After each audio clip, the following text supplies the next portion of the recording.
Story 1. I grew up in a small town in northern Kentucky where everybody knew each other's business and nothing ever really happened. We had one high school, one gas station, and a post office that closed at 3 p.m. The only thing that stood out was the field past Miller's farm, a stretch of unused land that everybody avoided after dark.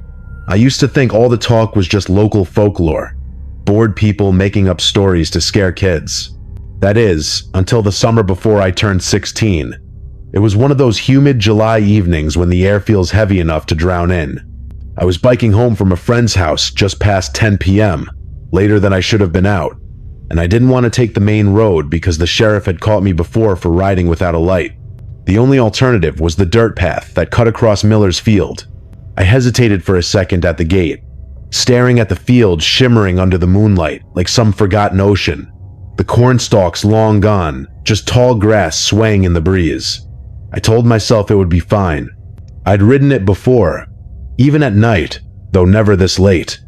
I pedaled through the rusted gate and onto the path. At first, it was peaceful. The crickets were singing. The grass brushed against my ankles, and the dirt trail glowed faintly under the moon. I was about halfway through the field when everything stopped. The crickets, the breeze. Even the air felt like it had frozen in place. I stopped my bike and looked around. The hairs on my arms stood up. Something was wrong. That kind of silence doesn't just happen. It's the kind of quiet that wraps around you like a warning.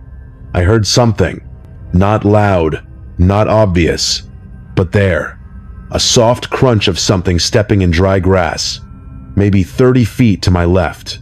I turned, expecting to see a deer, or maybe a stray dog, but there was nothing. Just the field.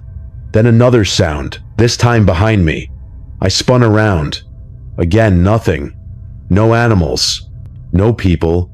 Just the tall grass swaying slightly, even though the wind was still dead. I got back on my bike and started pedaling faster. I was almost to the tree line when I saw something move. It wasn't tall, maybe chest height, and pale, almost glowing under the moonlight. It moved low to the ground. Fast.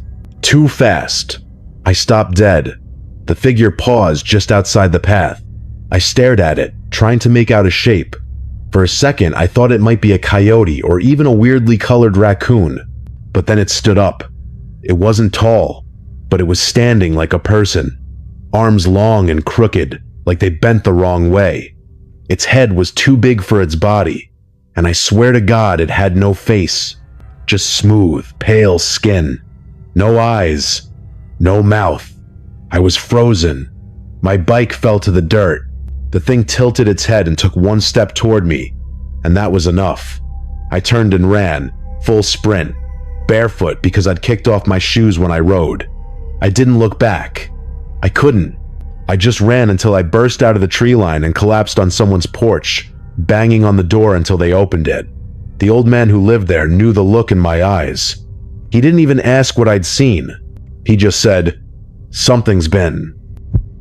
Story 2.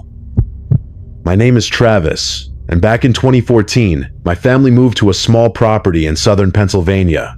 It was one of those classic countryside setups. Red barn, white farmhouse, gravel driveway curling between apple trees, and miles of space between you and the next person. My parents had been saving for years to leave the city and finally bought the property after my mom's uncle passed and left them some money. It was supposed to be peaceful, fresh air, land to grow things, somewhere for me and my sister to run around and not worry about anything. At first, it was exactly that. Quiet mornings, long bike rides, picking apples straight from the tree. I swear I had the best sleep of my life in the first few weeks. But then we noticed the trees. Not all of them.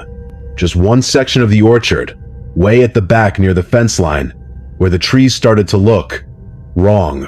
The trunks were thicker, the bark darker, and the apples fell before they were ripe. My dad called it the dead edge of the orchard, and said it was probably just bad soil or old roots. He tried clearing it once with a chainsaw, but the thing broke down after a few minutes, and he never tried again. He didn't even like walking back there. Said it gave him the creeps. My mom didn't go near it either. We joke about it. Call it cursed or haunted or where the Blair Witch lives. It was just something weird we laughed off. Until that September. The air had already started changing, crisper at night, and we'd just started school again. My sister Jess had been talking in her sleep for a few nights. I didn't think much of it until one morning when I heard her whispering at her window around 2 a.m. I thought maybe she was calling the cat or talking on the phone, but the next morning, she told me she dreamed about someone in the orchard, not a person. She didn't call it that. She said, "He walks between the trees like he's forgotten how to be real." I thought she was messing with me, but her face was pale and her hands were shaking when she said it. That same night, our dog Max started growling at the back door, low and steady. When my dad turned on the porch light, nothing was there, but Max wouldn't stop. Not until we let him into our room and shut the door. The next few nights got worse. Footsteps in the gravel outside my window, low scratching on the walls. Not like claws, more like fingernails. My mom called it squirrels. My dad blamed tree branches. But Jess kept saying she could see it. She described it again and again. Tall, skin like cracked leather, head tilted too far to the side like its neck was broken. And she kept saying it never blinked, never looked away. I would have thought she was dreaming, except one night I saw it too. I woke up to the motion sensor light outside flicking on and off like something was pacing back and forth.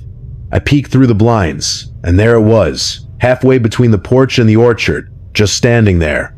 It was tall and grayish, almost like it was covered in ash, but it had long arms, too long, and it was staring straight at the house.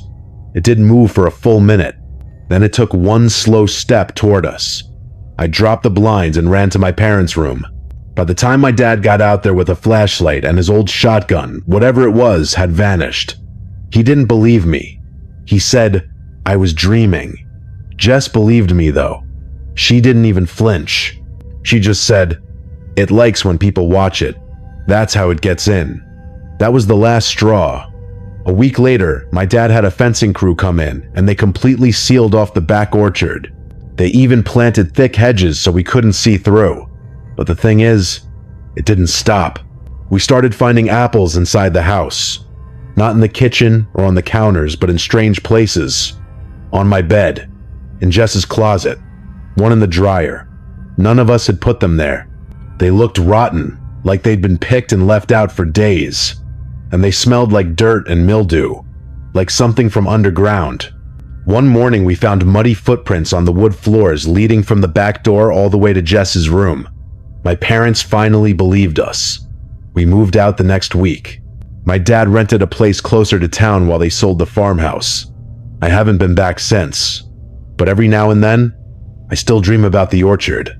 And in those dreams, I'm standing at the window. And behind the trees, something waits. Story 3. I was 16 the summer it happened. My cousin Clay had just turned 18 and was staying with us for a few weeks, out at my grandparents' farm in rural Indiana. It was the kind of place that had been in the family for generations, tucked between rolling soybean fields and a dried-up creek that hadn't seen running water since the early 90s. Not much happened out there. No cell service, no internet, and barely any traffic. Just long days, longer nights, and the occasional sound of coyotes howling from across the fields. There was one spot on the property that none of us liked going near, the old grain silo. It was about half a mile from the main house, surrounded by chest-high grass and crooked barbed wire. My grandpa used to store corn there, but it had been abandoned for decades. Rusted walls, a busted roof, and a hatch door that was always locked with a thick chain. At least it used to be. One evening, Clay and I were sitting on the porch drinking warm root beer and watching lightning bugs drift across the field. The sky was that perfect rural orange, the kind you only get after a dry, hot day. That's when I saw it. A light. Not lightning, not fireflies, just a faint, steady glow coming from inside the silo. It was there, then gone, then back again. Clay saw it too. I remember the way he sat up, leaned forward, squinting like he didn't trust his own eyes. He asked if Grandpa had ever mentioned wiring electricity out there. I told him no. The place didn't even have a floor anymore. It was dirt and rust and dust and spider webs. So we did the dumb thing. We grabbed a flashlight and decided to check it out. The walk out there was slow. The grass brushed against our legs and crickets screamed so loudly it felt like they were trying to warn us. The closer we got, the more we realized how quiet everything else had become. No wind, no animals, not even the bugs. Just silence. Dead, suffocating silence.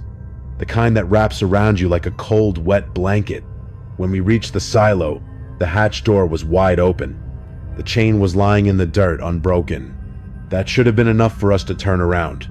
But Clay was stubborn, and I didn't want to look like a coward. We stepped inside. The air smelled like rotten copper. The flashlight flickered, even though we just changed the batteries. The interior was pitch black, except for one spot in the center, where a small light bulb hung from a frayed wire, swinging gently back and forth like someone had just been there. The bulb glowed orange. Not bright, not dim, just enough to cast shadows on the rusted walls. That's when we heard it. Breathing. Not ours. It was coming from the corner behind us. Wet, ragged, wheezing breaths. Like something struggling to stay alive. We froze. The light bulb stopped swinging. Clay whispered, "Did you hear that?" I didn't answer. I was too scared to move. Too scared to turn around. Then the breathing stopped. We waited. 5 seconds. 10. Nothing. Clay slowly turned the flashlight toward the back corner. There was nothing there. Just a mound of dirt and an old ladder leading up into the rafters. But the second the light touched that ladder, the bulb above us blew out. Not like a power flicker. It exploded. Glass rained down around us. The flashlight went dead at the same time. Total darkness. That's when we heard the ladder creak. Step by step, something was coming down. We didn't wait to see it. Clay grabbed my arm and yanked me out of there so fast I nearly tripped on the chain. We ran through the field, scratched and bleeding, until we reached the porch. Grandpa was standing there with his shotgun already cocked. He didn't ask us what happened. He just said, "You boys didn't open that silo, did you?" We didn't answer. He just nodded like he already knew. Then he told us something I've never forgotten. He said, "That silo was sealed for a reason. Not everything we bury stays buried." The next morning, the hatch was shut again. The chain was back in place. But there were footprints in the dirt. Bare feet.